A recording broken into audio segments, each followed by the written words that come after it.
This episode of The Dig is brought to you by our listeners who support us at patreon.com and by Haymarket Books, which has loads of great left-wing titles, perfect for Dig listeners like you. One that you might like is Class Struggle Unionism by Joe Burns. Class struggle unionism is the belief that our union struggle exists within a larger struggle between an exploiting billionaire class and the working class, which actually produces the goods and services in society. Drawing on years of labor organizing and study of labor tradition, Joe Burns outlines the key set of ideas common to class struggle unionism and shows how these ideas can create a more militant, democratic, and fighting labor movement. As Sarah Nelson puts it, there is nothing more essential for the resurgence of the labor movement than cutting through the racial, social, gender, and political divisions driven by the corporate class to deny working class power and keep workers in competition with each other. Class struggle unionism not only defines the urgency of our common struggle, it's a textbook on how to organize around our common demands, right where we work, in order to build a movement strong enough to realize an inclusive economy and thriving democracy. That's Sarah Nelson. Find Class Struggle Unionism at haymarketbooks.org, where readers in the US and UK receive free shipping on orders over $25 and £20, respectively. Class Struggle Unionism by Joe Burns. Out now from Haymarket Books.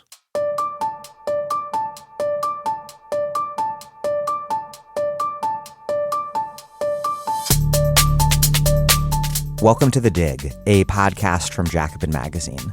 My name is Daniel Denver, and I'm broadcasting from Providence, Rhode Island. In this house, we believe racial liberalism, or liberal anti-racism, of course, fails to challenge racism on the terms in which it is materially embedded in the political economy of racial capitalism. What's worse, it mystifies that materiality of racism and its function in reproducing the dominant political economic order by legitimating racialized class inequalities. In other words, racial liberalism is not just an insufficiently robust form of anti-racism, it is an actively damaging form of anti-racism that shores up systems of domination and oppression. And that's no surprise, given this form of anti-racism's affluent professional class origins and the neoliberal conditions that shape dominant ideologies.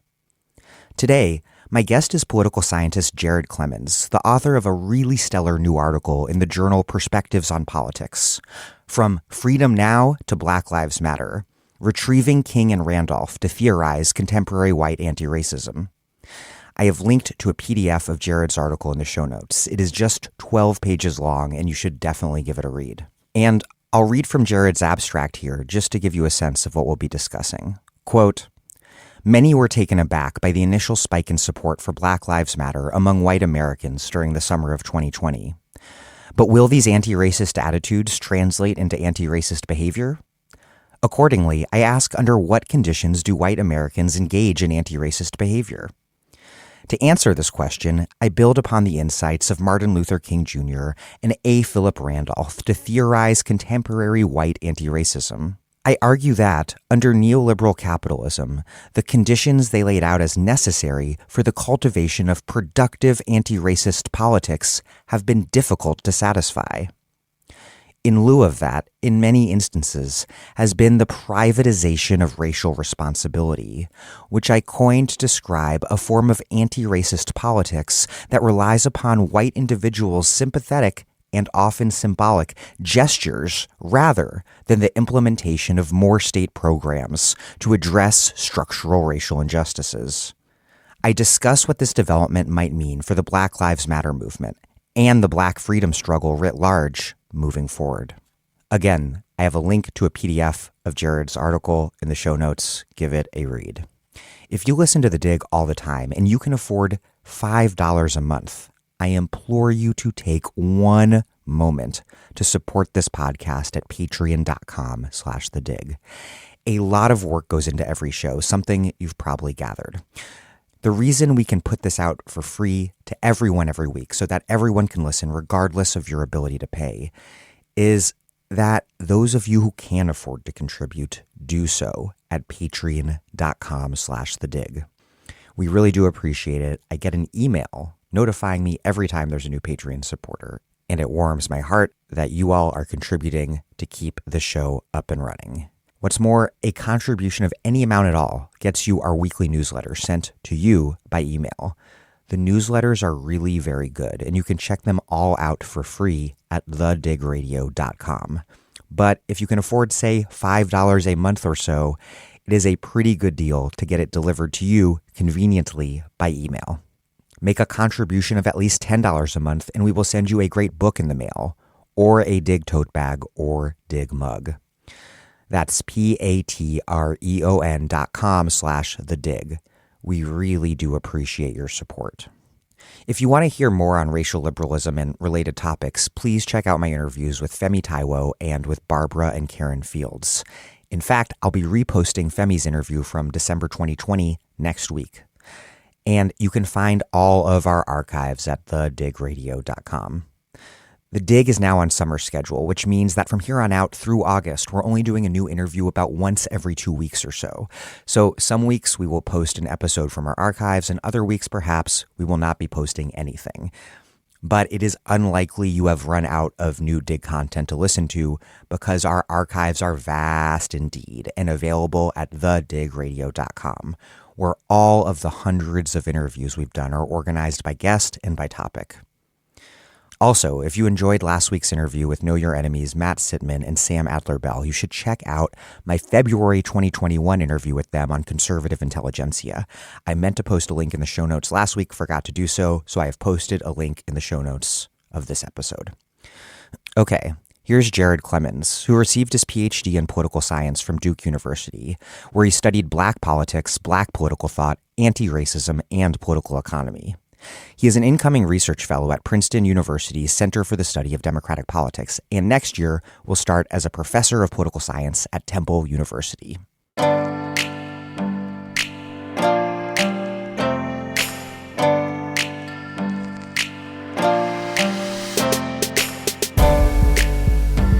Jared Clemons, welcome to The Dig. Thank you for having me. Before we get into a lot of detail, let's cover your basic argument. How have certain forms of anti-racist politics dependent upon the allyship of white members of the professional managerial class, or PMC, curbed the power of today's Black freedom and anti-racist movements amid a proliferation of, in this house we believe, in Black Lives Matter lawn signs across affluent liberal neighborhoods? What, in other words, is this form of racial liberalism that you describe as PMC anti-racism? And how does it manage to leave actually oppressive structures of racial capitalism firmly in place? When I started working in this paper, I kind of wanted to figure out a way to couch this manifestation of all of these in these house we believe in and Black Lives Matter signs in political and social and historical context. And so what I wanted to really think about was, so there's been a good deal of work that's thought about the way that neoliberalism or neoliberal capitalism interacts with racism. But in my view, there wasn't quite as much emphasis on thinking about how it interacts with anti-racism, which I think there's generally a dearth of good social scientific research on theorizing, empirically assessing anti-racism. And so that's really what I wanted to try to get at. And so most of your listeners are going to be pretty well rehearsed on most of the things that are kind of characteristic about neoliberalism, hyper-individualization, atomization, alienation, and all those other things. And so I wanted to really take a step back and think about, what about these characteristics of neoliberalism either constrain or how do they condition what we understand to be anti-racism into today? And so what I ultimately landed on was that really so much of these in these house we believe in are these more symbolic gestures are kind of a reflection of how politics generally have been winnowed to these very symbolic acts. Perhaps the most, the funniest illustration of this is thinking about when Nancy Pelosi and some of her coterie all did the kneeling in the Capitol with the kente cloth and all of these other things. And so I was kind of writing as all of that was happening. And I just really wanted to, think about, how is neoliberalism, affecting even areas where we wouldn't immediately think about, in this case, anti-racism, or what we think about is attacking or trying to address structural racial inequality. So that was kind of the impetus behind it. And I'm sure we'll discuss a little bit further. But one thing I think is somewhat troubling is the way in which this move towards this individualization of anti-racism, moving away from organizing and creating the types of coalitional politics that, thinkers in the mid 20th century. So in the paper that we'll talk about more, I really lean on some of the work of MLK and A. Philip Randolph, who's a figure that I don't think quite gets his due. But they all understood that, addressing racial capitalism, although they never used that terminology, they understood that that required the types of organization on a mass scale. And you couldn't just depend on, kind of the individual goodwill of individuals the goodwill of individuals to address what they saw as these structural inequalities. And so I wanted to think about this in a more social scientific way rather than just pinning a polemic, which probably would have been a little bit more fun, but I wanted to think of something, perhaps a bit more productive moving forward. During the summer of 2020, people were quick to note that so many white people were participating in the protests. And the prevailing idea was really that these white people were good allies, fighting not for their own interests, but for those of oppressed Black people. In this framing, the notion was that they were engaged in an act of charitable self-sacrifice motivated by principle above all else. But I don't think that's actually what happened. I think that many white people were, in fact, in the streets for reasons emerging from their own experiences, whether those be bleak economic conditions or the government presiding over a mass death event of a barely checked pandemic, or the radicalizing moment of the Bernie campaign. And we could go on enumerating factors that might have played a role. How did the dominant ideology of today's racial liberalism circumscribe white people's understanding of their own participation as one limited to allyship rather than a more expansive solidarity? And what were the consequences of that? I think you really put your finger on something, because when we think about what was going on in May and June of 2020, obviously people were cooped up in their homes. Many people, if you remember, at that time we had record unemployment. I mean, unemployment was, I don't remember the exact figures, but they were unprecedented in American history. And so you have tons of people who are not working, cooped up. The federal government is pretty much throwing pennies to most people, unless you were a Wall Street executive at this point. And so, I think you're right. I think part of what we saw was not just a reaction to George Floyd's police murder, although I think that may have been, let's say, the catalyst for some of that mobilization. But it really was a lost moment in a lot of ways, because rather than articulate, even if we think about the George Floyd situation, and we can talk about this a little bit later, but there was an op-ed that the former mayor of Minneapolis, Betsy Hodges, penned in the New York Times a few weeks after the kind of these mass protests had erupted. And rather than using this to call attention to the mass inequalities that people across the board, I mean, particularly Black people, but not exclusively, and you've had so many people on your show that have really tried to emphasize, I'm thinking about the Field Sisters and others who have really tried to emphasize, part of attacking structural racial inequalities means attacking the kind of the general structure of the capitalist economy.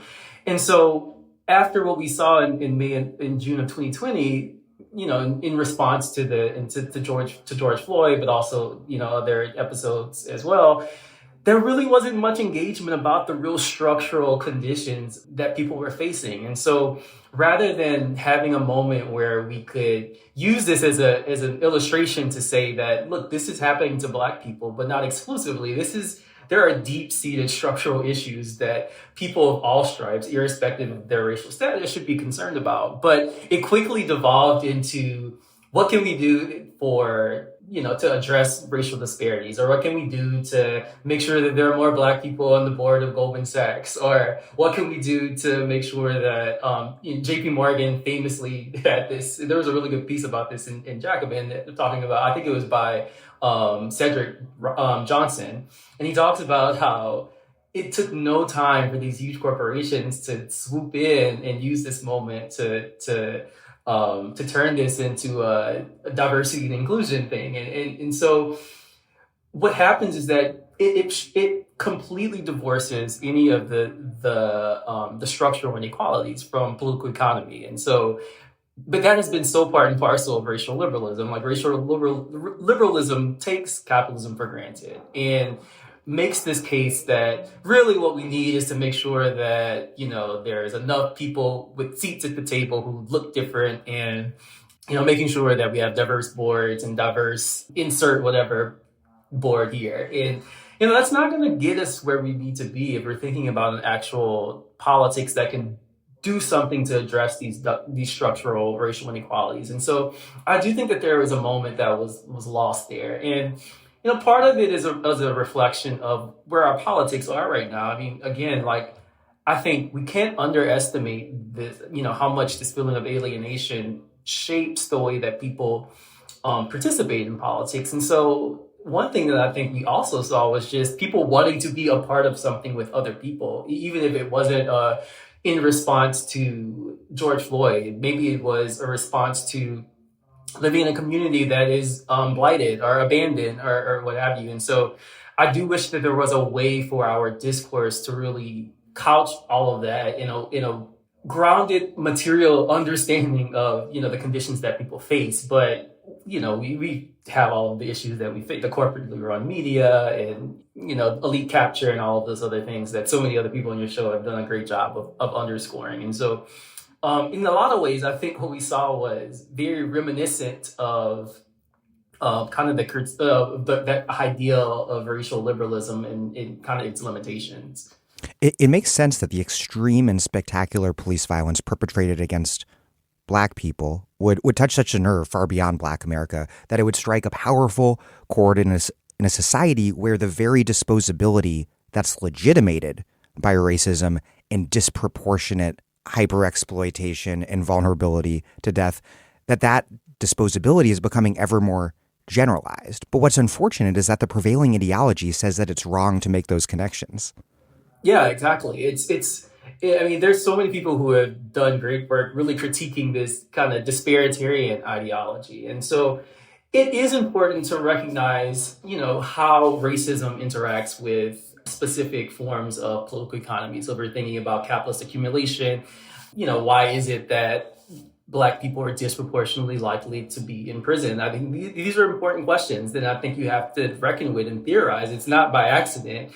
But if you don't move beyond just the who's being harmed the most towards why do we have systems of harm in the first place, then I think you kind of miss the forest for the trees. And so it's really unfortunate that, we can't have this discourse that really emphasizes the fact that we have so many institutions, so many systems that, they grind people to dust. And, in some circumstances, you might be able to avoid the worst of it. But it doesn't discriminate solely based on one's racial status. There's other things that are at play. And so I just think that the overemphasis or the over-reliance, I should say, on just looking at the racial aspect of it without engaging with political economy really rids us of a lot of the tools to really think about some of these things in a more nuanced and complex way. And if we don't do that work, then it becomes next to impossible to devise some type of strategy to actually undo or to dismantle some of these systems that do so much harm. And so if you only focus on the who's being harmed the most part of the equation, then you could reasonably say that as long as there is no disproportionate harm, then we should be okay. But I don't think that anybody, especially if you're committed to left politics, I don't think anybody should be satisfied with that. It should be using that to identify perhaps where how the logic is working, and then from there tweak or change it hopefully for the better. In some cases, some institutions just need to be done away with. But I do think that it leaves us somewhat. It leaves us with our hands tied a lot of times. And so I try to think of ways in my work to really think about the very specifics of political economy in a way so that we can hopefully think about points of entry of changing or fixing or eradicating. And so, my pie in the sky idea. I'm a very optimistic person. I don't know if that's a good thing, but I do believe that people want to do well. I think people want to see a more egalitarian order and a more egalitarian world. It's just people have to have the tools to be able to analyze what they're seeing in a way that actually allows them to be able to do something about that. And that's not to say that disproportionality is not real and important, but what's necessary is to understand the function that this disproportionality has in terms of reproducing the political economic order. Racism, as Ruth Wilson Gilmore writes, is a changing same. So it's protean, but it also has a consistent function under capitalism.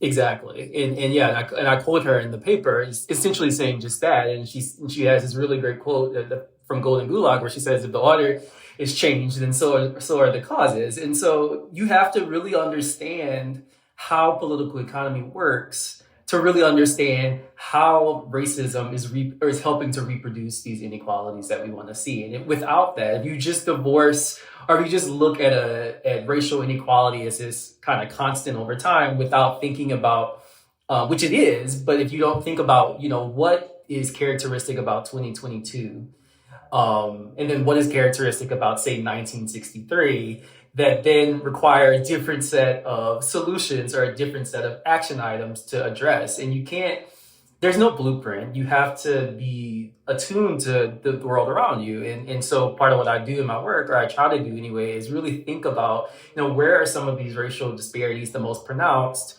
And, why? What is the logic at play here? And I'm of the belief that racial inequality or racism can't be understood without an accounting of political economy. I mean, that's a pretty standard Marxist 101 idea, I would say.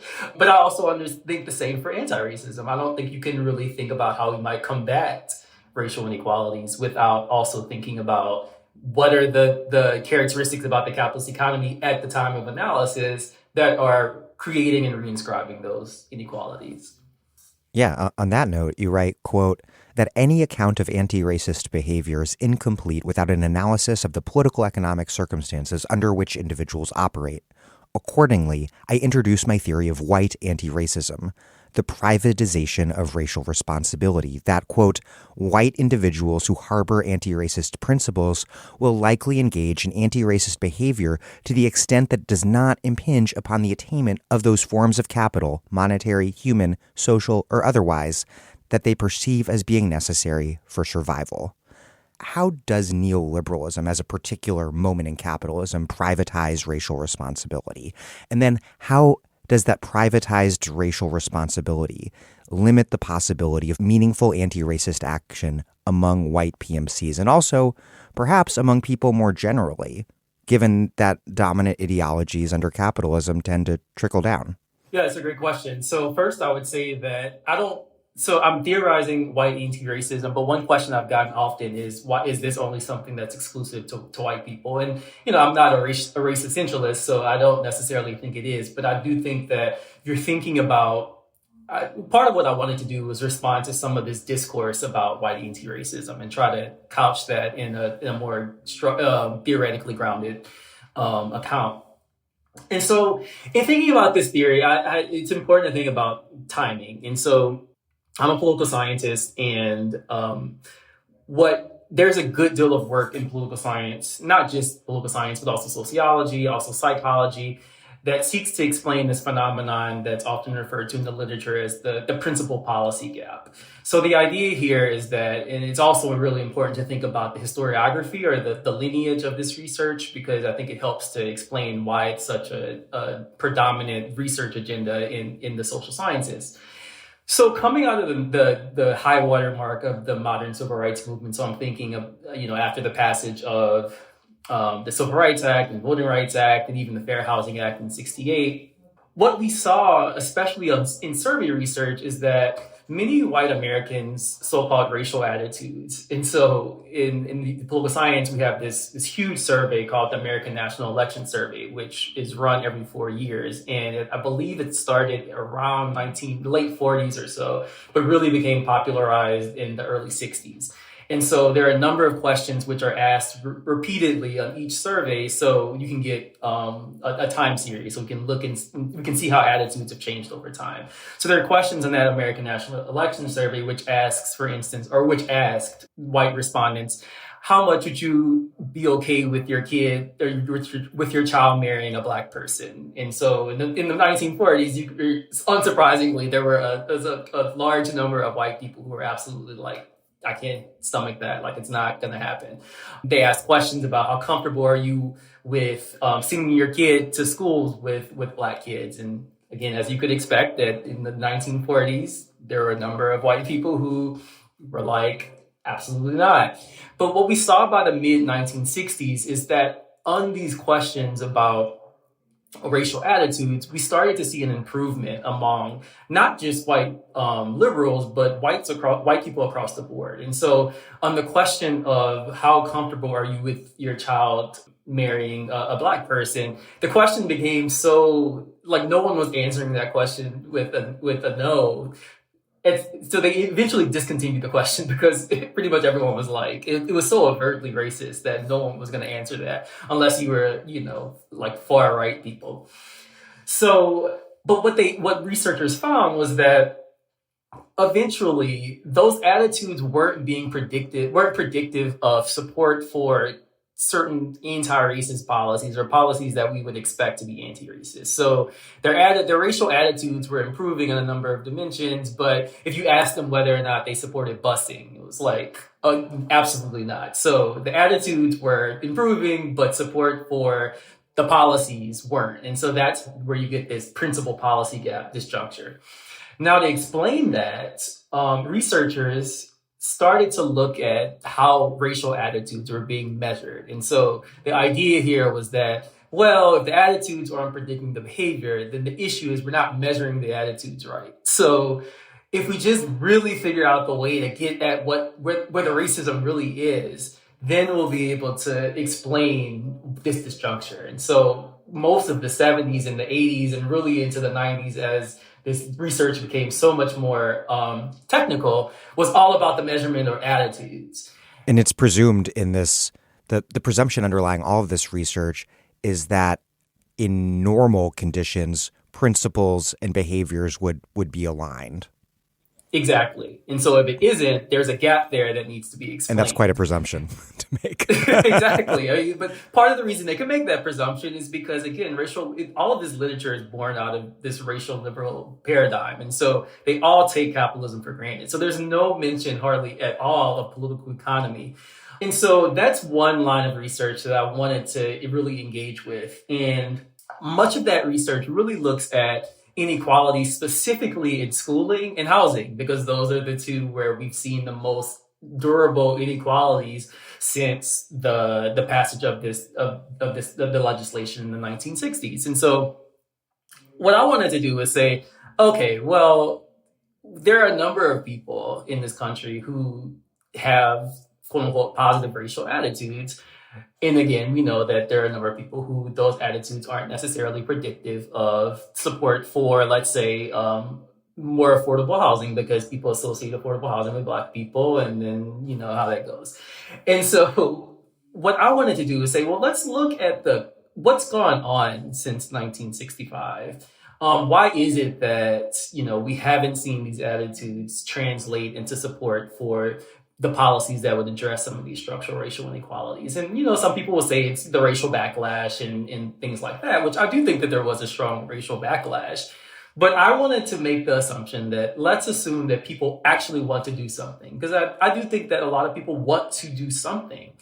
But what they're being asked to do now, especially within the context of, let's say, housing or schooling, is essentially you're being asked to make a sacrifice, in this case, your child's education or your property, your homeownership, you're owning your home, or making sure that your asset is not secure. You're expected to give that up, or at least make some type of sacrifice so that more people can have a slice of that pie.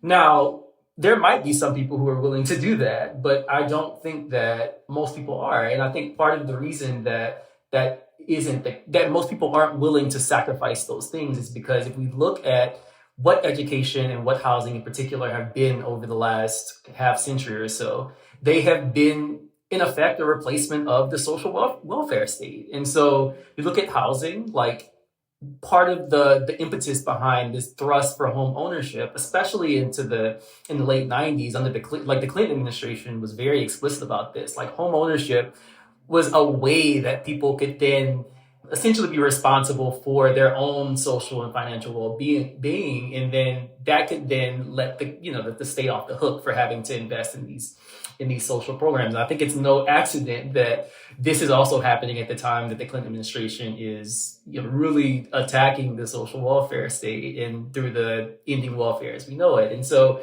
we think about how then housing becomes even more paramount when we have a social order in which social provisions are so limited, so weak. And if we also think about schooling, I mean, schooling is kind of the same thing. Like the way that the whole human capital idea of education emerged was largely as a way to give people more skin in the game. And so if people had their education, their credentials, then we wouldn't necessarily have to, we being the state doesn't have to take on the responsibility or the risks associated with a capitalist market economy, because then people can just get more education and that credential can be their protection, so to speak. Yeah, the dominant ideology under neoliberalism holds out that entrepreneurial self-improvement and enrichment is the only way forward, and education is framed primarily as a tool to make that happen through economic mobility. Exactly. And then that is then embedded, the segregated and unequal public education system is then embedded in the segregated and unequal housing system. So it's kind of a nexus. Yeah, exactly. I mean, and kind of the thing with racial liberalism. And so I was listening to your interview with Lily Geisler, and she makes a great point. Like really what that was all about was incorporating more Black people into a market economy that was already fundamentally unequal. First and foremost, markets are meant to produce inequality, not equality. So even if you just set aside the racial implications of it, like market economies are not structured to make sure that everyone can have access to whatever is being traded in the market. It's supposed to be the people who have the means to get whatever good or commodity is being exchanged. And so we just incorporate Black people into that, whether that's the housing market or the schooling market or education market, which sounds kind of weird to even call it that, but that's how it functions. Then it's not a surprise that people, let's bring it back to white liberals. It's not a surprise that there is a very real conundrum that arises. You are either having to ultimately decide whether you're going to forego some of those commodities, the educational commodity, the housing commodity, for the sake of doing something about racial justice, or you have to figure out another expression of anti-racism. And so I think part of the reason we end up with some of these more symbolic gestures is because it's a way to square that circle. It's a way for people to do something or to express their commitment to racial egalitarianism without necessarily impinging on those material goods that we just discussed. I mean, if you could actually get data on the geography of the prevalence of this signage in front lawns and run that against housing values, I think we all know what that might. That's actually you gave me a really good research idea. Look like you might need like Google image search. I don't know if it's possible. The data might not exist, but as I said in a recent episode, it's in this house we believe in exclusionary zoning in private schools. No, it's essentially what it amounts to. Is the PMC an internally coherent category? Because you argue, I think convincingly, that it's hopeless to try to convince individual members of the PMC to act in accordance with their principles if they perceive those behaviors to be against their interests, but especially in this zero-sum context created by neoliberalism.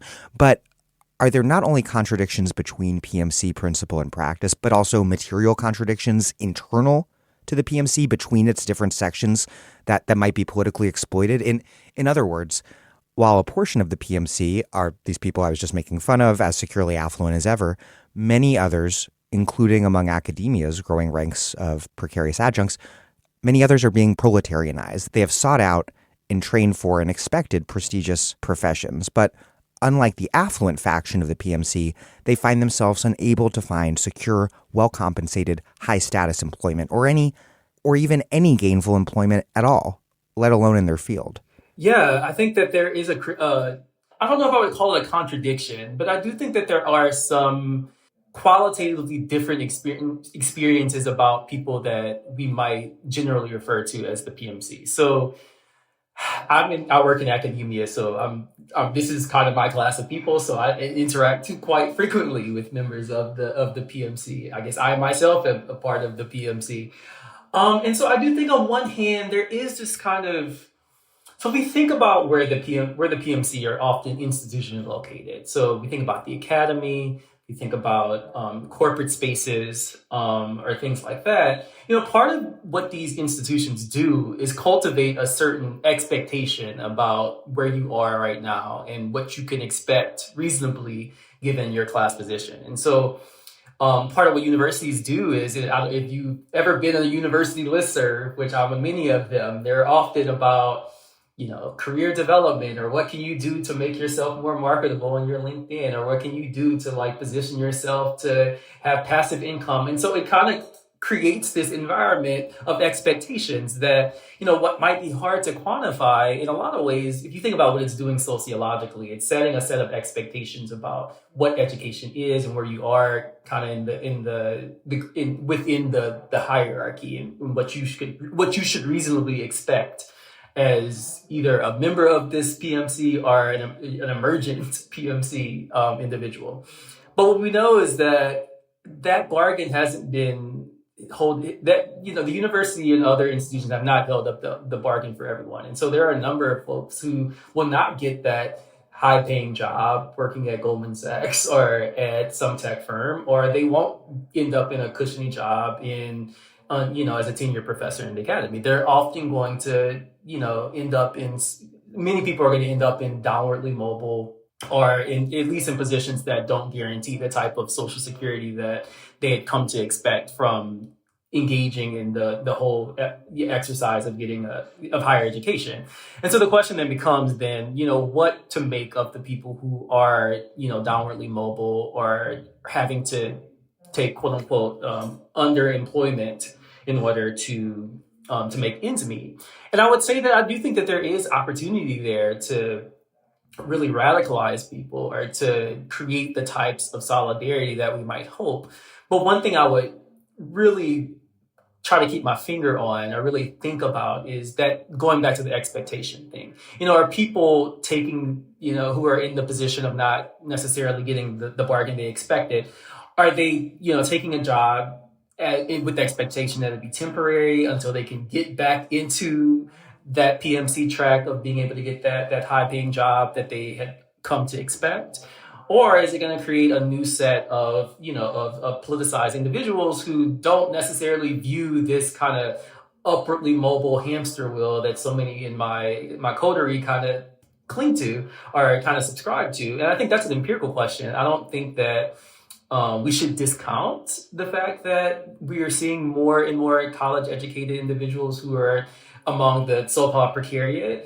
But I don't know if we should also overestimate what that should mean. I think we should keep a close eye on how it's developing and seeing, what's going on. I think that's all, again, an empirical question. Yeah, no, it's a very interesting question. I feel like so far as yet, we do see the kind of frustrated, downwardly mobile, college-educated middle class, the would-be successful PMC. I think we've seen it be core to the Bernie phenomenon in many ways, core to DSA, and now also a part of this new labor militancy, whether as Starbucks workers, Amazon salts, or public school teachers and nurses, the latter being an interesting case because they are sort of professions themselves, teachers and nurses, that are kind of always threatened with proletarianization. Yeah, and so even if you think about teachers and nurses as being a part of the PMC, if you read the original Ehrenreich works, they even struggle a little bit to really classify where teachers sit, because teachers in many locales they're public sector workers. They're often paid awfully. So I'm from Southern Louisiana, and it may be different now, but at some point, the most you could make as a teacher in Louisiana, in my hometown, with 25 years of experience and a PhD, was $50,000. It's just no one is going to do that laborious work have to endure the type of kind of the expectations that people have of teachers, which is, in my view, you're expected to be a teacher, to be a counselor, to be a pretty much an extension of the family. It's just wild how much we expect of teachers. And so I do think that, okay, we're, get really thinking about these occupations and what people who occupy these roles, what their expectations of life are. And this is something that you can't really put in a model. You can't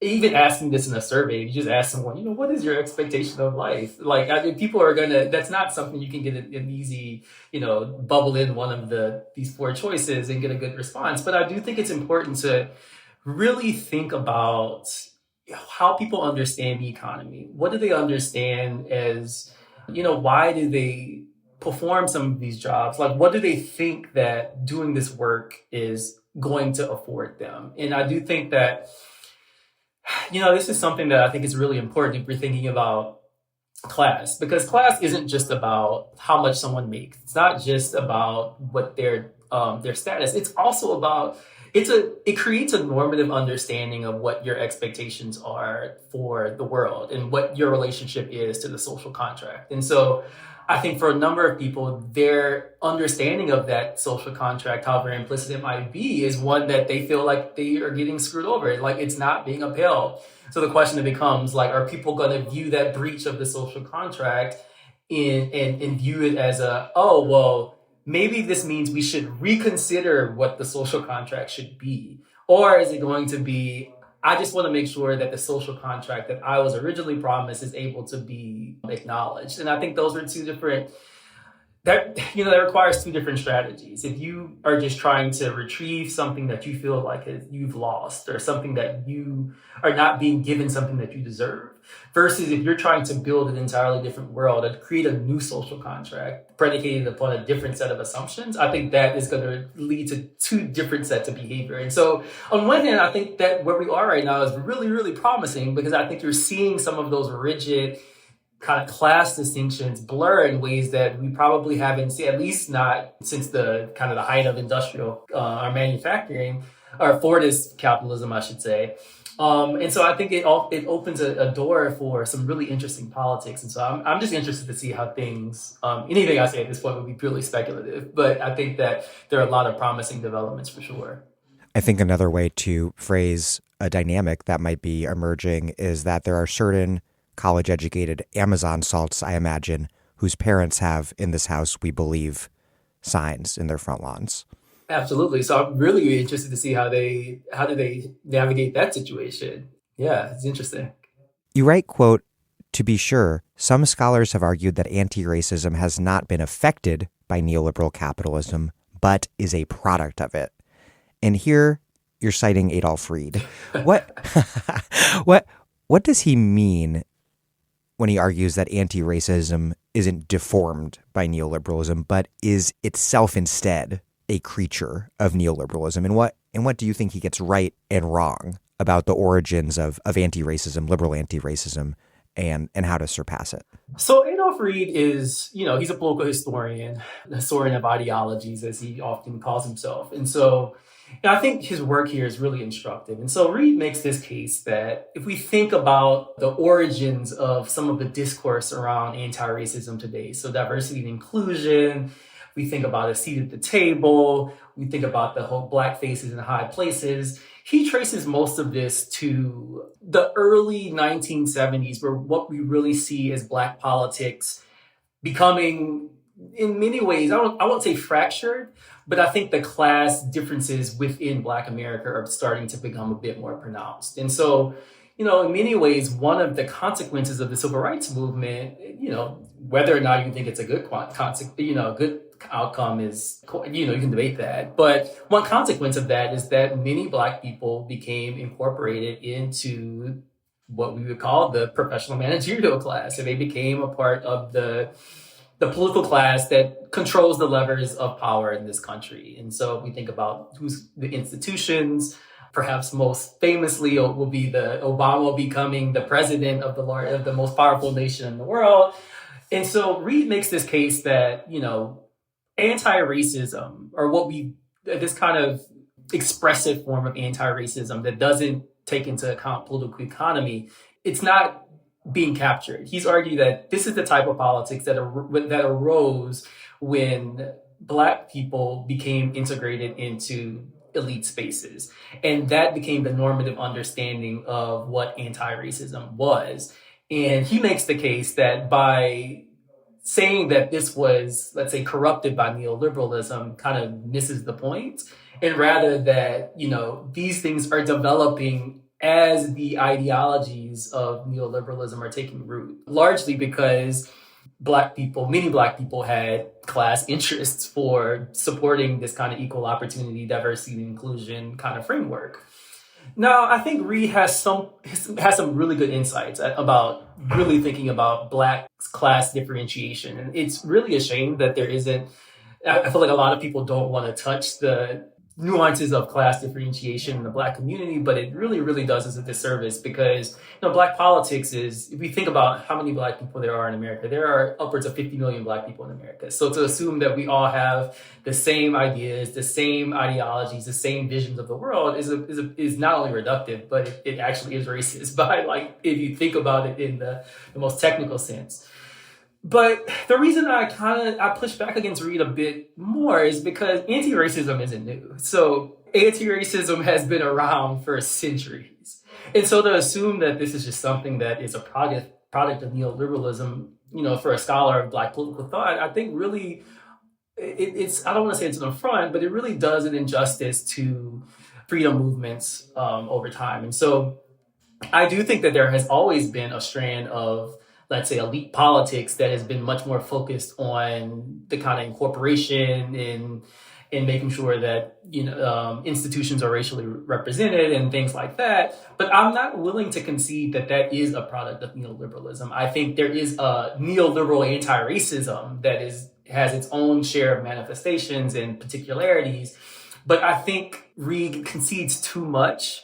And I think if we rather think about why it is that these more elite-driven forms of anti-racism often take root as opposed to the more radical strands, I think not only do we get a more colorful kind of view of freedom struggles over time, but I think it also helps us to give human beings some degree of agency and just in helping us to think how people make the best of the situations that they have. But we live in an economy that is bourgeois by nature. And so I think part of what Reed is contending is right, that there has been a very bourgeois-oriented anti-racism, especially over the last half century as questions of political economy have faded from view.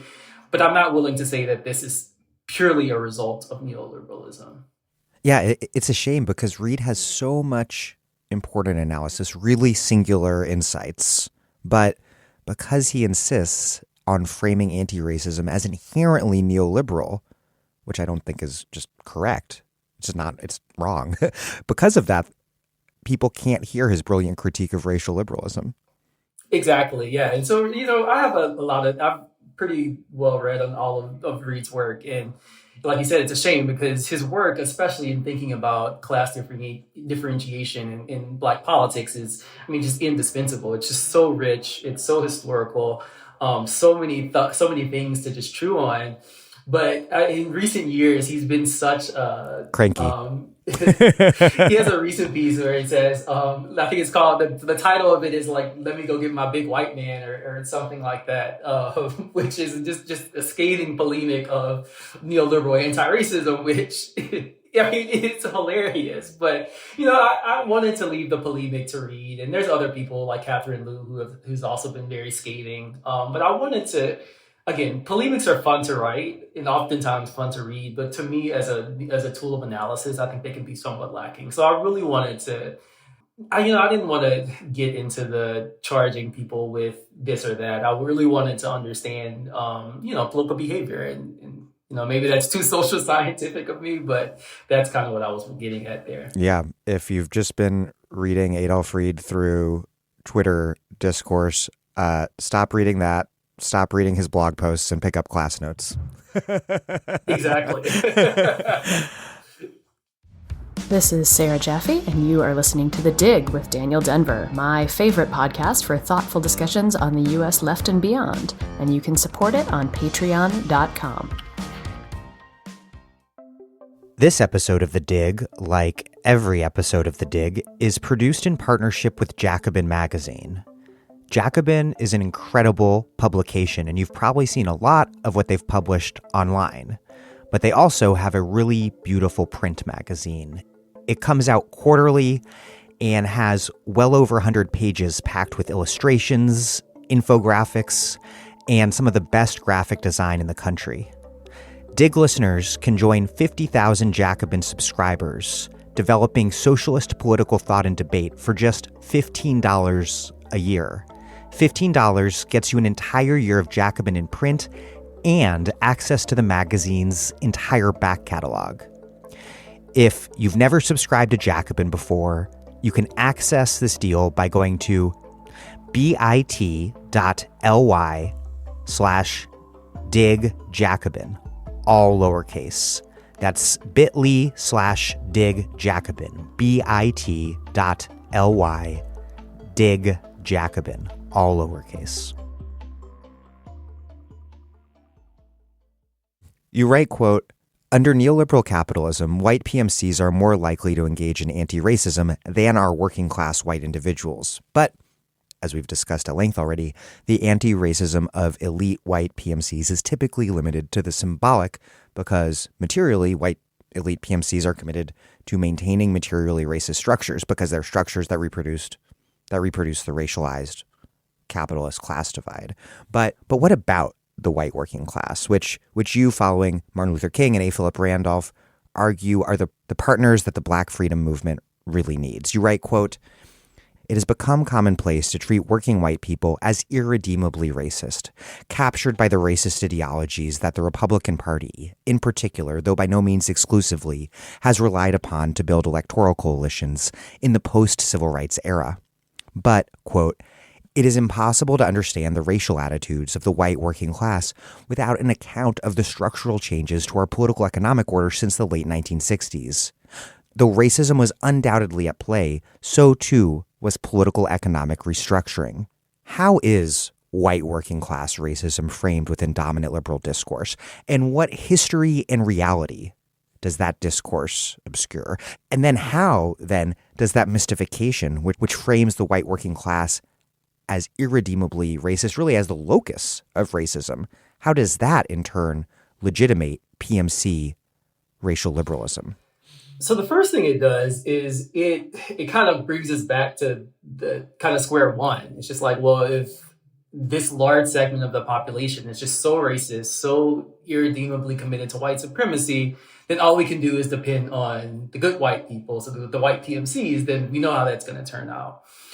But one thing that I think is often missed in this conversation, again, if you think about the historiography or thinking historically. So one thing that I had in the paper that I ultimately ended up having to cut because of, it was already kind of lengthy. I really squeezed a lot into a very short paper. But one thing that I had in the paper was looking at the partisan affiliation of people who identified as the white working class. And so I think the general kind of in general parlance, the understanding is that in 1968, you had Richard Nixon and you had George Wallace. Right. You had George Wallace, and they just, they're just so avowedly racist. And, white working class people just really took with this and ran with it. And then that was the racial backlash story. And then we ended up with the modern Republican Party. But if you look a little bit closer at these partisan trends, it wasn't as immediate as people would expect. So even in the 72 election and even into the 76 and into the 1980 election, there wasn't this mass defection that you would expect if it was just a story about racism. And a lot of it's middle class, which Matt Lasseter's work shows really clearly. Like that Nixon's appeal around things like busing was very much targeted at the white middle class in the New South. Exactly. And so the white working class just kind of gets scapegoated. And so it really isn't until there's this sharp decline, or kind of once Reagan really takes the hammer to the union movement, where we start to see this real huge mass defection. And I think that's a really important component, because then you can really see that there's a whole political economic dimension here that just kind of gets left off out of the discussion. And I think it's a really important one because I believe we've had Paul Freimer on your show before, and he has a really great paper with political scientist at University of Washington named Jake Cronbach, and they show quite convincingly in the paper that labor organizing has been so key to creating progressive politics. You write that quote, their paper shows that, quote, union membership moderates white prejudice, heightens class consciousness, and, by extension, prospects for interracial solidarity. In the absence of unions or similar institutions that can articulate a class program around which white workers can coalesce, they are likely to be drawn to racist appeals, particularly those made by Republican elites. So there's a materiality and sociality that unions bring, and another material and sociality that emerges in the absence of unions. Exactly. And so I think it's really important to really be attuned to the aspect of the story, because if you just chalk it all up to white backlash, then there's no politics. There's literally no way to go back and really understand, how institutions matter, and not only how they matter, but how integral they are to American politics, and especially because we still operate under this pluralist kind of framework of doing politics, which really relies upon institutions to do much of that brokerage. Then it really becomes important to understand how institutions matter, and especially how the absence of institutions matter. People are just floating and not having the opportunity to really interact with other people and think about their place in the society. And so I recently have been doing quite a bit of reading on the populist movement as well. And if you haven't read Lawrence Goodwin's book on the populist moment, I would absolutely recommend it to everyone in your audience, because it is, I have so many, my mind was blown. But one thing he discusses so much in that book is even during the populist movement, there was such an emphasis on the institutionalization of anti-racism. Of course, he doesn't say that, but you had to couch these ideas. You had to couch race in something that was sociological, because most people think of it in natural ways. That's how racecraft operates, because it's just so taken for granted. It's just so naturalized. But if you can construct environments or institutions where people can actually talk to people and get to know people and understand their plights, but also like where they are similar. And I'm not trying to be Pollyannish about this. Like, none of this is a guarantee. I'm not saying that if only we had unions, like, we wouldn't have these issues. There is a very long labor history that shows that there are things that racist elements to labor organizing that is going to happen in a country that is predicated upon racism as one of its, founding ideologies. But I will make the case that it is a necessary condition, or at least having similar institutions that can do that work. And I think that King and Randolph were adamant about that as well, which is why they were so focused on making sure that labor was such a central component of any freedom movement. And again, they weren't sanguine about necessarily unions being the thing that was going to solve all the problems. They didn't think it was a silver bullet, but they understood that you had to have some type of institutional mechanism so people could, do the work of being political, which requires talking to people, understanding, and so forth. Yeah, they didn't believe that you put a white worker in a union and it's like some sort of like magical device that turns them into having a perfect ideology, but it is a form of organization and sociality that is much more likely to be conducive to anti-racist politics and interracial solidarity. Yeah, absolutely. Again, on the other hand, we know what happens when we depend on just the goodwill of people. Like, it's just not, you have to have something that is grounded in something material, something that people can say that despite everything else, I may not understand your background. I may not necessarily understand why you use these pronouns. And those are things that should be struggled through. And that's part of again, going back to the populist movement, because I think it's really instructive. That's part of what the education was about. It was about helping people to understand all these things that the mainstream media is not going to help them understand, because they have an incentive for them not to understand it. But that's really what you have to have. You have to have some of those spaces, because otherwise, people are just unmoored from any type of kind of institutional arrangements that can help them make sense of the world. And so we can imagine how, if you don't have anything to fill that void, you can kind of predict where that's going to go. You cite King in terms of this this huge disappointment when the more white elite allies who had been allied with the civil rights movement in principle just sort of faded away when the civil rights movement moved from civic and political rights, winning the Civil Rights and Voting Rights Act, to struggles around housing, economic, labor, and other forms of more material political economic injustice. And you cite King, quote, "When Negroes looked for the second phase, the realization of equality, they found that many of their white allies had quietly disappeared. The Negroes of America had taken the president, the press, and the pulpit at their word when they spoke in broad terms of freedom and justice. But the absence of brutality and unregenerate evil is not the presence of justice. To stay murder is not the same thing as to obtain brotherhood. The word has broken, and the free-running expectations of the Negro crashed into the stone walls of white resistance." And you cite King reflecting on the different sorts of white people in different ways that white people can relate to the Black freedom movement. Quote, "Within the white majority, there exists a substantial group who cherish democratic principles above privilege and who have demonstrated a will to fight side by side with the Negroes against injustice.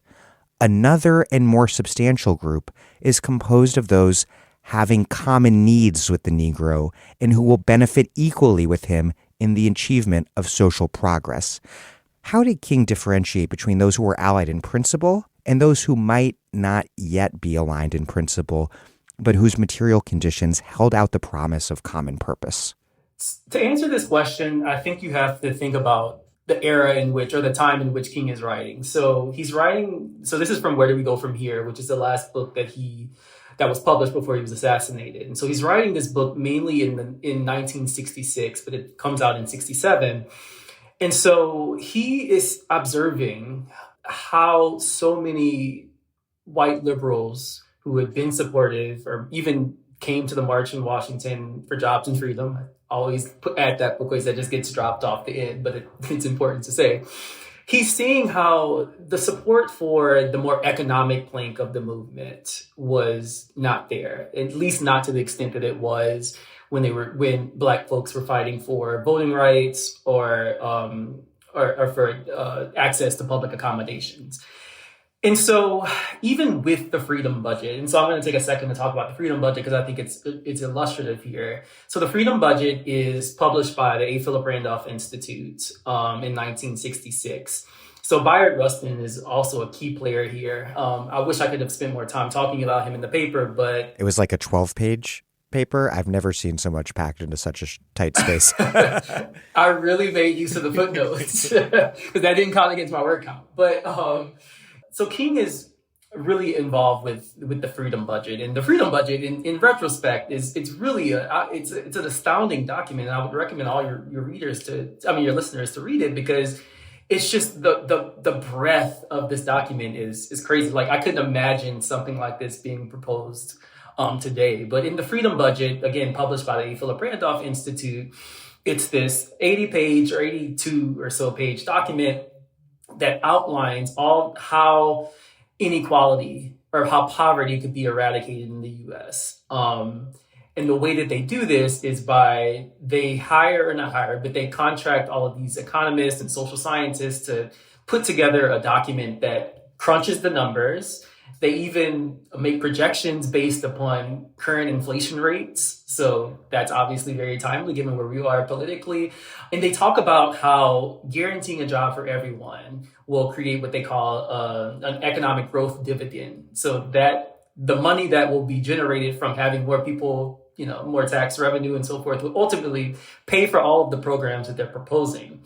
And so when the freedom budget is introduced in 66, they circulate précis of sorts to each member of Congress so they can read it and really see what's going on there. And I mean, who's who in left of center figures are all signatories on it. So C. Van Woodward, you have Ruby Dee and Ossie Davis, King is obviously a signatory. These Gunnar Myrdal, like these huge people are all signing on and saying, yes, like this is great social scientific work. It all makes sense. The math is mathing. And at first, the reception is actually pretty good. Like the New York Times runs an editorial that's pretty receptive to it, saying, there's some things we might have to consider, but by and large, like it's a good work of scholarship and things like that. But then shortly thereafter, it just kind of, part of it is because the Johnson administration just had no more appetite for big spending. Between the war and the fact that the war on poverty is not necessarily being received in the way that he had hoped, they don't really get much support from the presidential administration. And so King is really just frustrated by this whole episode. And so here he's just kind of like, we've exhausted what we can do with elites. Like, we have to go back to the ground.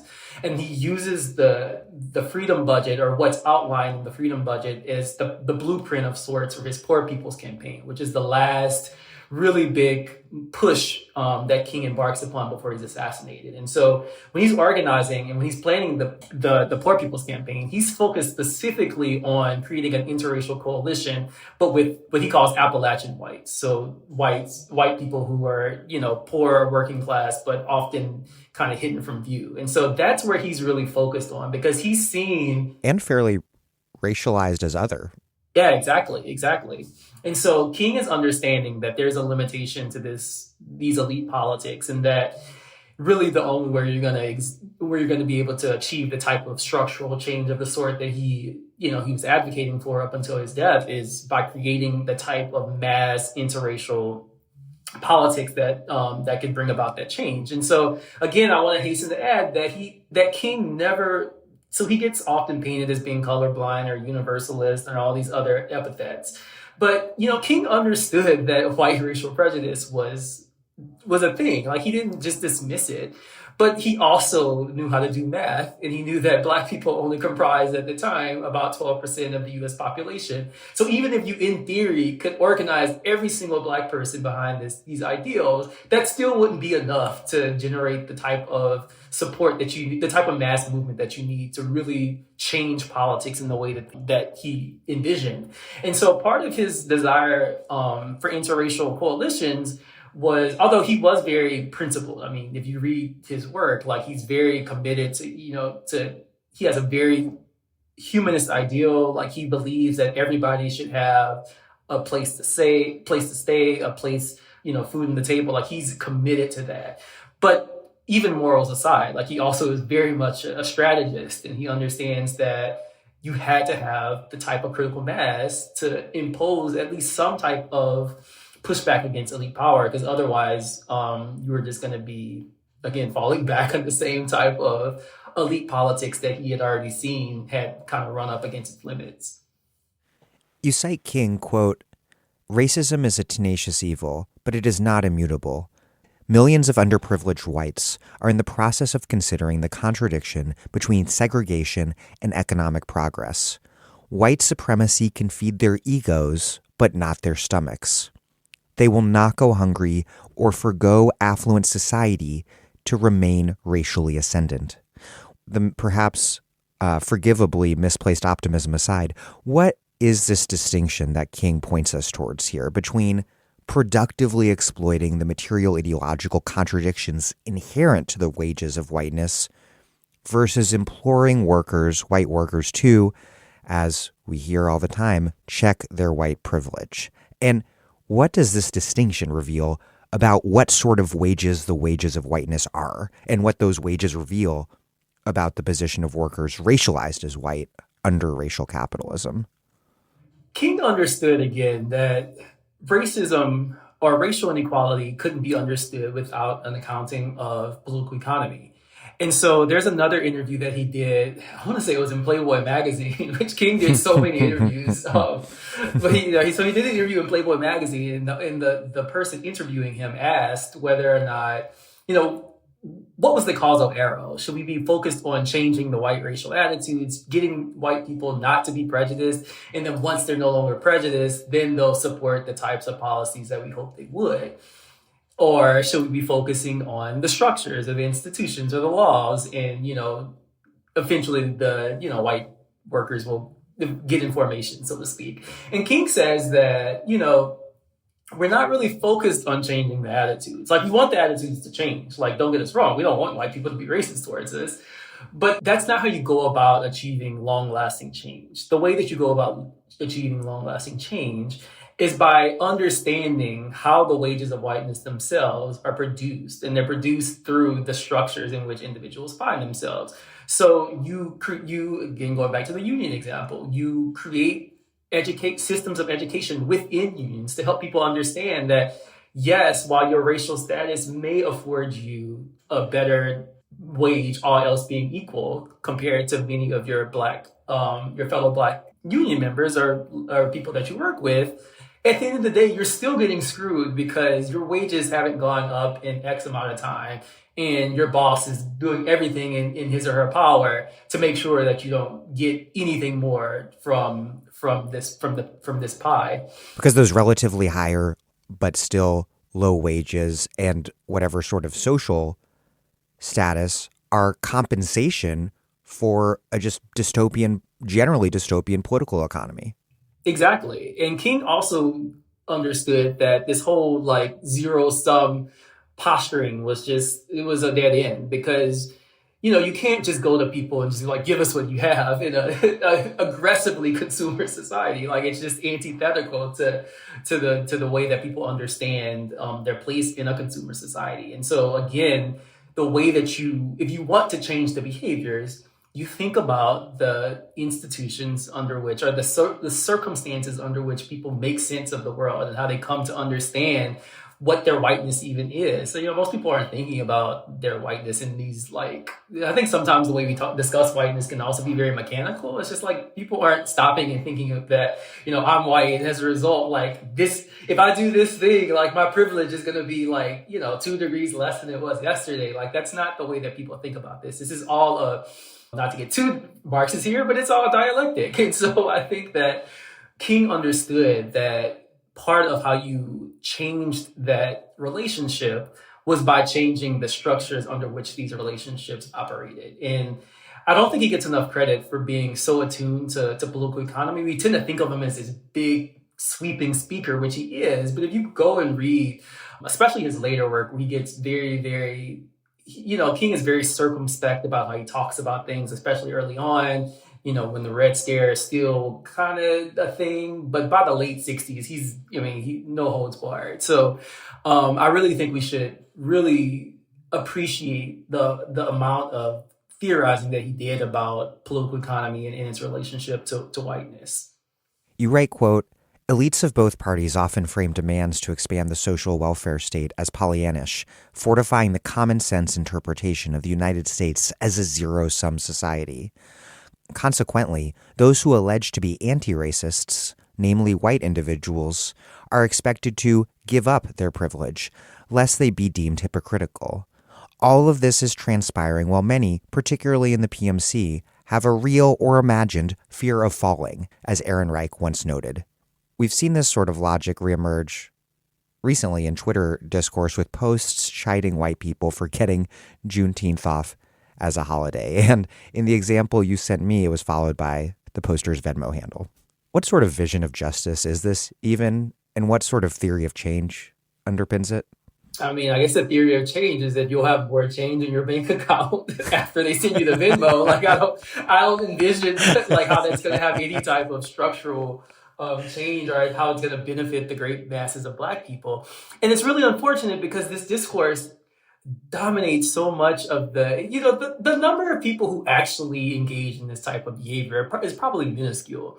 But the way that the media environment is structured is it gives so much space to the people who engage in this type of behavior. So, saying, oh, I remember there was this one piece, I want to say it was an NPR. They had done this interview with a Black woman who, after the whole like summer of racial reckoning, had posted somewhere, maybe it was on her Facebook, I don't remember, but she essentially saying, if white people really care about Black people, they need to pay up. And so she posts like a a link to her Cash App or something, and then wakes up to find that she has like hundreds and hundreds of dollars in Cash App gifts from like random white people who have no connection to her whatsoever. And so they ended up following up with I wish I could find this article, but they ended up following up with one of the white people who had actually Cash Apped her. And they were like, yeah, we just felt like this is something we needed to do. Like, we wanted to do our part. And it's just first off, it's very condescending. Like, I don't know about what I would do if I were in like Target or something and like a white person walks up to me and was just like, oh my gosh, I'm just gonna give you $50 for everything that you and your people have gone through. I'm just like, okay. Happy Juneteenth. Right, exactly. Happy Juneteenth. Like, that's just what like the colors.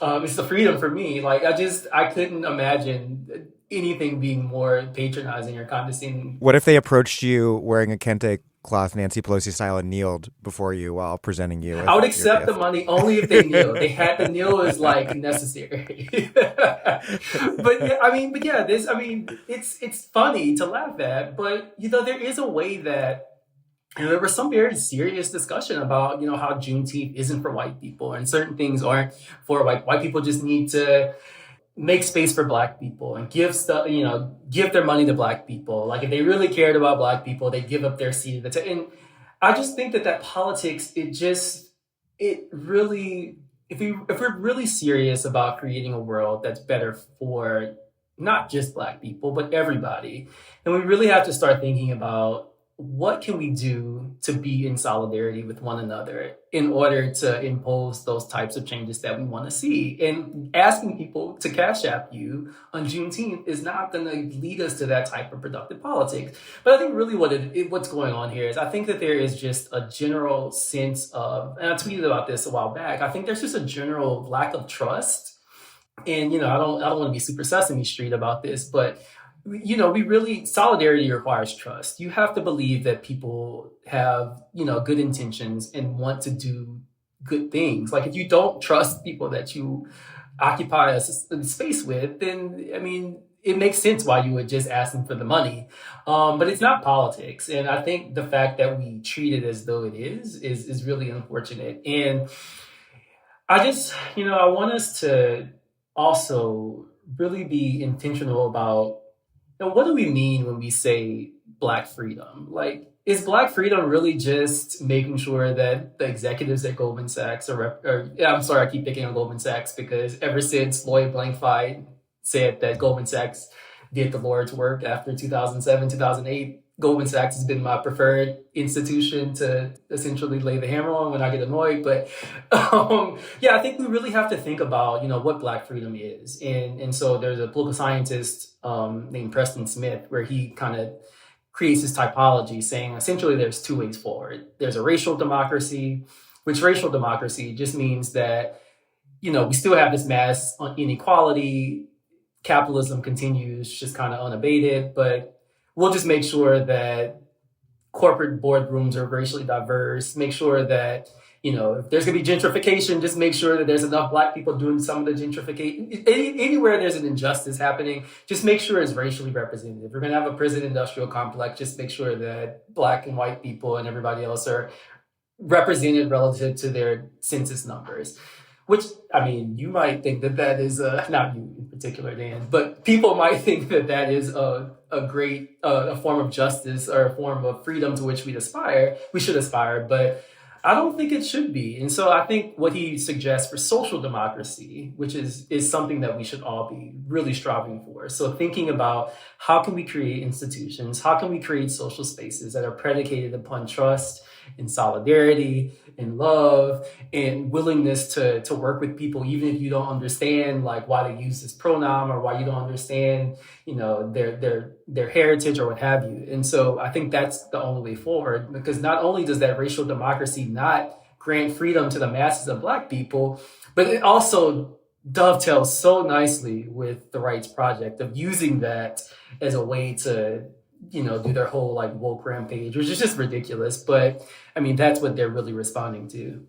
But it's funny, but it's also disturbing because this Venmo me discourse is just the individual iteration of the hire my DEI consultancy at your school or company. industry. And that's just this sort of equalization that you're talking about of precarity and oppression, this rounding down to the dystopian least denominator. That's the ideology of this privatization of racial responsibilities. That's their vision of justice. Yeah, exactly. And I mean, I don't know I know about you, but that doesn't sound like a particularly good vision of justice, or at least not one that I want to adhere to. But again, I think part of it is a reflection of kind of where we are. Like I think we're getting into a place where people are starting to understand that I think some of the burgeoning labor organizing is so promising. And, my hope is that can develop at a faster pace than can some of the reactionary elements that we're seeing right now. But it doesn't help when we have this Venmo discourse kind of dominating the airwaves, or, essentially this. One other thing I want to say about the racial democracy aspect, and this might get me in trouble with some people, but I'm just going to say it anyway, but it's an inherently conservative politics. Like, essentially, you're saying to white people that Black people are so oppressed and so unwilling, or so unable to do anything politically about their situation, that we have to depend on your patronage, essentially, to make a life for ourselves, which, if you go back and read anything from Black political thought, even the more conservative elements of Black political thought, I'm thinking would have rejected that. Like, they didn't want to depend on white people for their freedom. Like, I mean, some elements of the Black freedom struggle weren't necessarily committed to the idea that white people had to be central to their freedom plans. But, that was a debate that had to be had. But none of them believed that white people were the saviors. In fact, most of them rejected that. And the one who didn't, to bring it back to Adolph Reed, was Booker T. Washington, which he kind of popularized this whole white patronage politics, where we just depend on white people for, them doing right by us, we'll be able to achieve some modicum of freedom. But it's just inherently, even if you're a liberal, it's a very inherently illiberal way of thinking about society. So I don't really know what type of politics this is. It's like conservative, but it's also kind of reactionary, but it's also illiberal. So I don't really know what the aim is, but I really hope that we can get to a place where politics is about creating solidarity, about creating coalitions. It's about power, and not about depending on people's patronage to have some modicum of freedom. Yeah, and it all obscures Black history, because there's been no greater force for social democracy and socialism in the United States than Black struggle. And exactly. to paraphrase Kambahi, there's no way to make a better world for Black people without making the world better for everybody. Exactly. And so if we're thinking about how we want to do politics, then the way we do that is by engaging in the types of solidarity building work that's necessary to bring about that change, and not just approaching some white person with your Venmo or your Cash App or telling them to Zelle you $50 as a form of reparations, which also I'm like, if we haven't reduced reparations to this, I'm not that committed to reparations as a political ideal, but I thought we could do a little bit better than a $50 Cash App. But people often say, hey, if these sanctimonious liberal identity politics, if they're alienating white people, then who cares? We're not here to worry about white people's fragility. But what if those liberal identity politics are also alienating many people of color? Which would be unsurprising, given that a dematerialized politics of recognition does nothing for poor and working class Black people, which are the vast majority of Black people. What are the consequences of this liberal elite anti-racism becoming the popular definition of anti-racism, not just for white liberal elites, but for people more generally? So again, I think what I said earlier is instructive, because most people don't think about these things, but the way that political and economic elites control the discourse, not just the media, but also, the academy where I am, is, we've reproduced a lot of these, common sense understandings of what justice is. And if justice is reduced to, DEI initiatives, then, if you're a worker at trying to get a living wage at insert whatever company here, why do you care about whether or not there's more diversity in the ranks of the academy? Like, there's a disconnect there that doesn't speak at all to the material needs of the large majority of people. And so I think it can lend itself very easily to either reactionary elements. So people buying into the, oh, well, this is just, the woke liberals are just on their thing about diversity and they're mad because so-and-so didn't win an Oscar and Oscar's so white. Like, and I mean, I'm not saying those things aren't important. I mean, they're not that important to me, but I know they are important to some people. So I'm not trying to be dismissive of them. But where I get annoyed or where I get, or where I think it's troublesome is that how that stands in for a more robust discussion of structural inequality. And so thinking again about what is going on with political economy. And so you can imagine that, people who aren't in these spaces, even if you're not black or white, you might look at this whole discourse and be like, I don't see myself in this at all. And so either you might be more drawn to a more reactionary message, or you might just retreat from politics altogether. Like one thing we just don't discuss in this country is that there's so much, literally a third of the electorate doesn't vote for presidential elections. So, it's even worse for local elections. And the farther you go down the ladder, like the worse the turnout gets. And so, it's not just the reactionary element that we have to be concerned about. It's also like this very widespread like apathy, which, I can't imagine that hearing about how, Oprah is now the highest paid whatever is going to be the thing that incites somebody to get involved in politics. But, I'm welcome to being proven wrong about this. But I just think that it's if we're thinking about how we build the type of politics that King and Randolph and others reminded us about, then I can't see a path forward by relying on this more racial democratic, the DEI, making sure that white people give up their privilege. I can't imagine how that type of discourse is going to get us there. You cite King, quote, "A true alliance is based upon some self-interest of each component group and a common interest into which they merge. For an alliance to have permanence and loyal commitment from various elements, each of them must have a goal from which it benefits, and none must have an outlook in basic conflict with the others." And you write that for King, quote, "Successfully combating race prejudice meant successfully changing the material circumstances in which individuals found themselves. This latter point is critical, for it implies that the only way to reduce race prejudice is to alter the conditions that exacerbate the perpetuation of race prejudice. In other words, the causal pathway is such that material conditions change human practices, which shapes attitudes, not the other way around." This is such an important point, and it has very serious implications.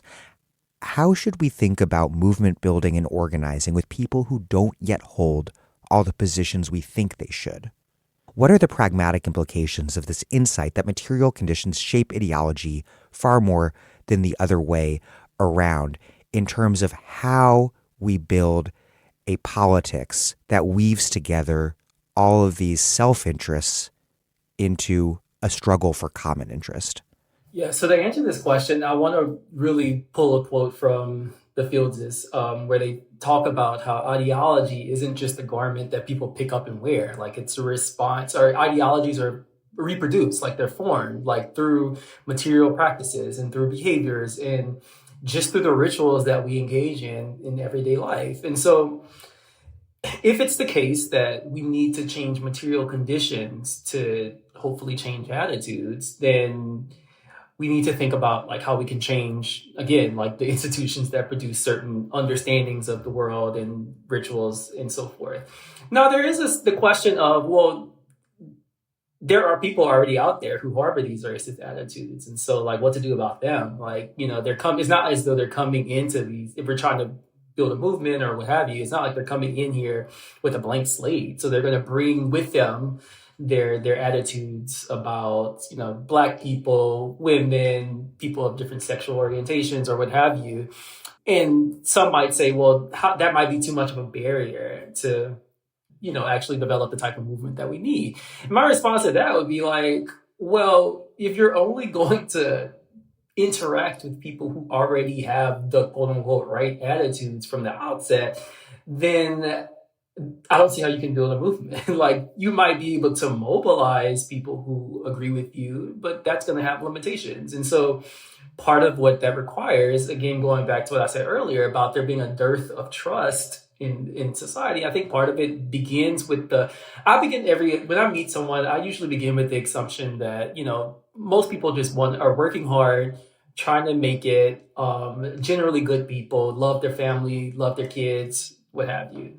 Does that mean I don't believe that they might have viewpoints that I might find, anathema or perhaps kind of distasteful? Of course. I mean, everybody is going to have an opinion or an attitude or a feeling about the world that, somebody else might find, problematic, as the kids say nowadays. And so I get all of that. But again, if we really believe that King is right about this, that the only way that you can have durable, lasting structural change is by actually changing the structures in which people find themselves. And then hopefully people will start to respond to those new institutional arrangements with a change in attitude. Then I don't know how you can engage in that without allowing people the space to learn and to trust that they are trying to understand or trying to make sense of the world in a new way, but it's taking them some time. I mean, we've all had conversations with, let's say, an older uncle or, someone who just says all kind of problematic shit every time at Thanksgiving. I mean, we don't just dismiss them altogether. I mean, maybe we really want to get them to change their mind. We'll sit down with them like, what's going on? Like, let's really question some of these assumptions, but in a way that is from a place of trust, in a place of, I believe that this person has the capacity to do good things. But if you don't think the person has that capacity, then you're not going to give them the type of trust that is required for them to, quote unquote, do the work. We love that phrase now. We want people to do the work, but we don't want to we don't want to trust them with the space to go through the messiness of doing that work. And so I think we can't underestimate the importance of trusting people and being able to let people have the space to do that work. Well, Jared Clemons, thank you very much. Thank you for having me. It was an absolute pleasure.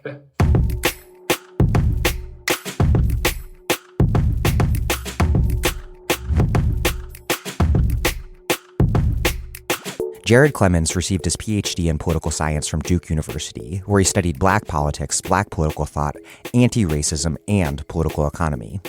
He's an incoming research fellow at Princeton University's Center for the Study of Democratic Politics, and next year starts as a professor of political science at Temple University in the great city of Philadelphia.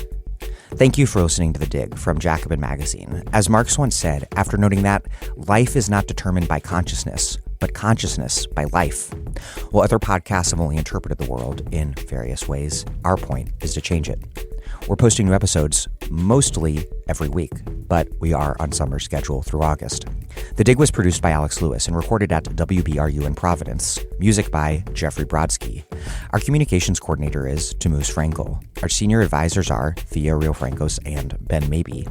Check out our vast archives at thedigradio.com.